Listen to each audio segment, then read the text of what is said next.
Assalamualaikum warahmatullahi wabarakatuh. Sebelumnya perkenalkan, nama saya Salsabila dengan NIM C1C022020 dari kelas R12 Prodi Akuntansi. Di sini saya akan membahas materi pajak penghasilan pasal 21 untuk tugas perpajakan 2 materi 2 dengan dosen pengampu Bapak Dr. Wirmi Eka Putra, SEMSI, CIQNR, CSRS. Baiklah, di pembahasan pertama ini saya akan menjelaskan pengertian mengenai PPh pasal 21. Pajak penghasilan pasal 21 atau PPh pasal 21 merupakan jenis pajak yang dikenakan terhadap penghasilan berupa gaji, upah, honorarium, tunjangan, dan pembayaran lain yang diterima oleh pegawai, bukan pegawai, mantan pegawai, penerima pesangon, dan lain sebagainya. Selanjutnya mengenai subjek dan objek pajak penghasilan pasal 21. Terdapat 6 objek pajak penghasilan 21 yang dimana pertama mengenai penghasilan yang diterima atau diperoleh pegawai tetap, baik berupa penghasilan yang bersifat teratur maupun tidak teratur. Lalu penghasilan yang diterima atau diperoleh penerima industri, yang secara teratur berupa uang industri atau penghasilan sejenisnya. Untuk penghasilan sehubungan dengan pemutusan hubungan kerja dan penghasilan sehubungan dengan industri yang diterima secara sekaligus berupa uang pesangon, uang manfaat industri, dan tunjangan hari tua. Lalu penghasilan pegawai tidak tetap atau tenaga kerja lepas berupa upah harian, upah mingguan, upah satuan, upah industri, atau upah yang dibayarkan secara bulanan. Yang kelima, imbalan kepada bukan pegawai, antara lain berupa honorarium, komisi, fee, dan imbalan sejenis dengan nama dan dalam bentuk apapun sebagai imbalan sehubungan dengan pekerjaan, jasa, dan kegiatan yang dilakukan. Yang terakhir yaitu imbalan kepada peserta kegiatan, antara lain berupa uang saku, uang representasi, uang rapat, honorarium, hadiah atau penghargaan dengan nama dan dalam bentuk apapun, dan imbalan sejenis dengan nama apapun. Terdapat 2 subjek dalam pajak penghasilan pasal 21. Jenis pajak penghasilan pasal 21 ini dikenakan pada wajib orang pribadi yang menerima penghasilan seperti penjelasan definisi pajak penghasilan tersebut. Kategori subjek yang dikenakan pajak penghasilan pasal 21 ini seperti pegawai, bukan pegawai, penerima pensiun maupun pesangon, anggota dewan komisaris, mantan pekerja, dan peserta kegiatan. Yang kedua yaitu subjek pemotongan pajak penghasilan pasal 21. Namun jenis pajak penghasilan yang dibebankan atau dikenakan wajib pajak orang pribadi tersebut tidak dibayarkan sendiri oleh yang bersangkutan. Akan tetapi jenis pajak penghasilan pasal 21 ini dipotong atau dipungut oleh perusahaan atau pemberi kerja melalui pemotongan pajak penghasilan pasal 21. Pihak pemotong atau perusahaan atau pemberi kerja kemudian menyetorkan atau membayarkan pajak penghasilan pasal 21 yang dipotong dari wajib pajak orang pribadi yang memperoleh penghasilan kena pajak tersebut ke kas negara. Selanjutnya mengenai PTKP pajak penghasilan pasal 21. PTKP itu sendiri adalah batasan nominal tertentu dari pendapatan wajib pajak yang tidak dikenakan pajak. PTKP dapat dikatakan sebagai dasar untuk perhitungan pajak penghasilan pasal 21. Tidak dikenakan pajak penghasilan pasal 21 jika penghasilan wajib pajak tidak lebih dari PTKP. Begitupun sebaliknya, jika wajib pajak memiliki penghasilan lebih dari PTKP, maka penghasilan neto yang sudah dikurangi dengan PTKP yang akan menjadi dasar perhitungan pajak penghasilan pasal 21.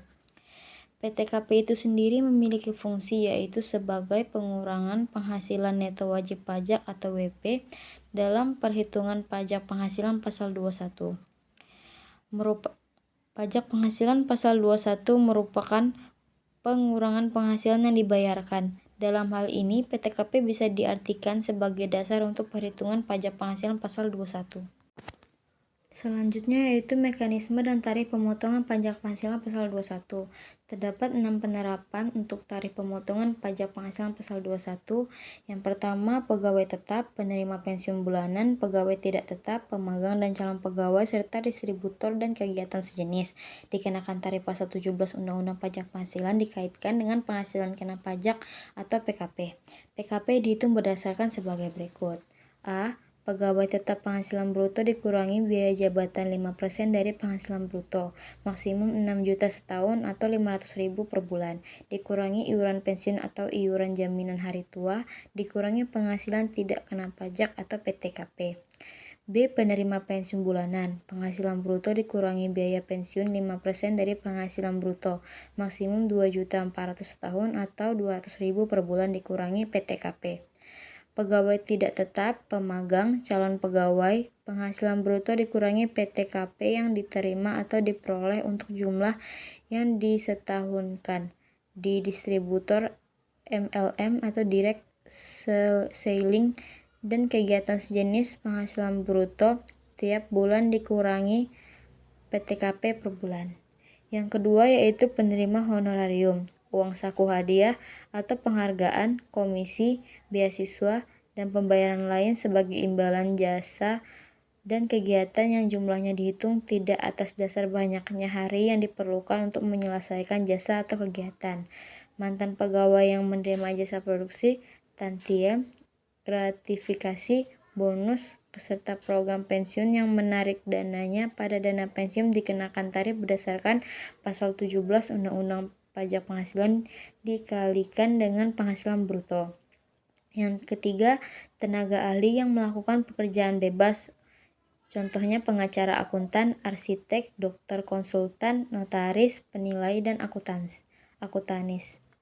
Dikenakan tarif berdasarkan pasal 17 Undang-Undang Pajak Penghasilan dikali 50% dari perkiraan penghasilan bruto dikurangi PTKP per bulan. Yang keempat yaitu pegawai harian, pegawai mingguan, pemagang dan calon pegawai, serta pegawai tidak tetap lainnya yang menerima upah harian, upah mingguan, upah satuan, upah borongan, dan uang saku harian yang besarnya melebihi 150 sehari, tetapi dalam 1 bulan takwim jumlahnya tidak melebihi 1.320.000 atau tidak dibayarkan secara bulanan, maka pajak penghasilan pasal 21 yang terutang dalam sehari adalah dengan menerapkan tarif 5% dan penghasilan bruto setelah dikurangi 150. Bila dalam 1 bulan takwim jumlahnya melebihi 1.320.000, maka besarnya PTKP yang dapat dikurangkan untuk 1 hari adalah sesuai dengan jumlah PTKP sebenarnya dan penerima penghasilan yang bersangkutan dibagi 360. Yang kelima, penerima pesangon, tebusan pensiun, tunjangan hari tua atau jaminan hari tua yang dibayarkan sekaligus dikenakan tarif pajak penghasilan final sebagai berikut. A. 5% dari penghasilan bruto di atas 25 juta sampai dengan 50 juta. B. 10% dari penghasilan bruto di atas 50 juta sampai dengan 100 juta. C. 15% dari penghasilan bruto di atas 100 juta sampai dengan 200 juta. Yang terakhir D. 25% dari penghasilan bruto di atas 200 juta.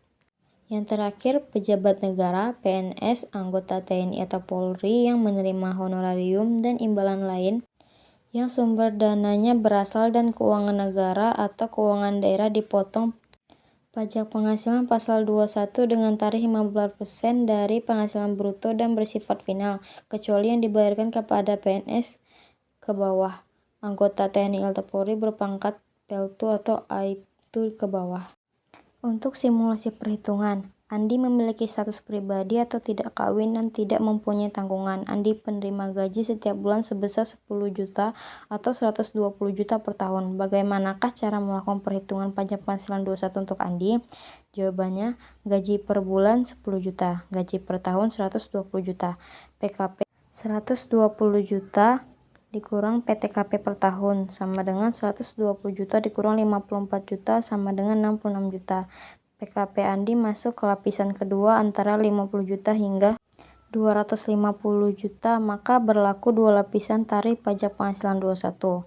50 juta dikenakan tarif 15%, sisanya dari 66 juta dikurangi 50 juta, sama dengan 16 juta dikenakan tarif 15%, maka perhitungannya ialah pajak penghasilan 21 terutang 5% dikali 50 juta, ditambah 15% dikali 16 juta, sama dengan 2.500.000 ditambah 2.400.000. Pajak penghasilan 21 terutang 1 tahun sama dengan 4.900.000. Dan pajak penghasilan 21 dalam 1 bulan yaitu 408.000. Yang terakhir mengenai kewajiban pemotong pajak penghasilan pasal 21. Pemotong PPh pasal 21 atau PPh pasal 26 adalah wajib pajak orang pribadi atau wajib pajak padan, termasuk bentuk usaha tetap yang mempunyai kewajiban untuk melakukan pemotongan pajak atas penghasilan sehubungan dengan pekerjaan, jasa, dan kegiatan orang pribadi sebagaimana dimaksud dalam pasal 21 dan pasal 26 Undang-Undang Pajak Penghasilan. Baiklah, itu dia penjelasan mengenai pajak penghasilan pasal 21. Apabila ada kesalahan dalam penyampaian atau materi yang disampaikan, mohon maaf. Saya akhiri dengan wassalamualaikum warahmatullahi wabarakatuh. Sekian dan terima kasih.